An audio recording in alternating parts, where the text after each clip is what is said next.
Warehouse കെട്ടിടത്തിന്റെ completion certificate നൽകുവാൻ 15 ലക്ഷം രൂപ കൈക്കൂലി വാങ്ങുന്നതിനിടെ വിജിലൻസ് പിടിയിലായ പുത്തൻകുരിശ് വടവുകോട് പഞ്ചായത്ത് ഓവർസിയർ ടി ദീപേഷ് കുമാറിന് മൂവാറ്റുപുഴ വിജിലൻസ് കോടതി ജാമ്യം അനുവദിച്ചു. വിജിലൻസ് അന്വേഷണ സംഘം നിശ്ചിത കാല സമയപരിധിക്കുള്ളിൽ അന്വേഷണം പൂർത്തിയാക്കി കുറ്റപത്രം സമർപ്പിക്കാത്തതാണ് പ്രതിക്ക് ജാമ്യം ലഭിക്കുവാൻ കാരണം.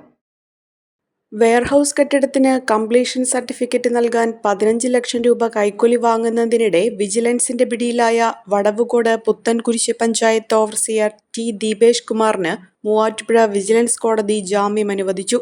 വിജിലൻസ് അന്വേഷണ സംഘം നിശ്ചിത സമയപരിധിക്കുള്ളിൽ അന്വേഷണം പൂർത്തിയാക്കി കുറ്റപത്രം സമർപ്പിക്കാത്തതാണ് പ്രതിക്ക് ജാമ്യം ലഭിക്കാൻ കാരണം. കരിമുകളിൽ 16 കോടി രൂപ ചെലവിൽ നിർമ്മിച്ച 55,000 ചതുരശ്രയടി വിസ്തീർണമുള്ള ഗോഡൌണിന് കെട്ടിട നമ്പർ അനുവദിക്കാനാണ് ഓവർസിയർ കൈക്കൂലി ആവശ്യപ്പെട്ടത്. പ്ലാനിൽ വ്യത്യാസമുണ്ടെന്ന് ചൂണ്ടിക്കാട്ടി തടസ്സവാദങ്ങൾ ഉന്നയിച്ച ദീപേഷ് പിന്നീട് കെട്ടിട ഉടമയുമായി നടത്തിയ ചർച്ചയിലാണ് 20 ലക്ഷം രൂപ ആവശ്യപ്പെട്ടത്. വിലപേശലിനൊടുവിൽ തുക 15 ലക്ഷമായി കുറച്ചു. എറണാകുളത്തെ വസതിക്ക് സമീപം 5 ലക്ഷം രൂപയും 10 ലക്ഷം രൂപയുടെ ചെക്കും കൈമാറുന്നതിനിടെയാണ് ദീപേഷ് കുമാറിനെ വിജിലൻസ് സംഘം നാടകീയമായി പിടികൂടിയത്.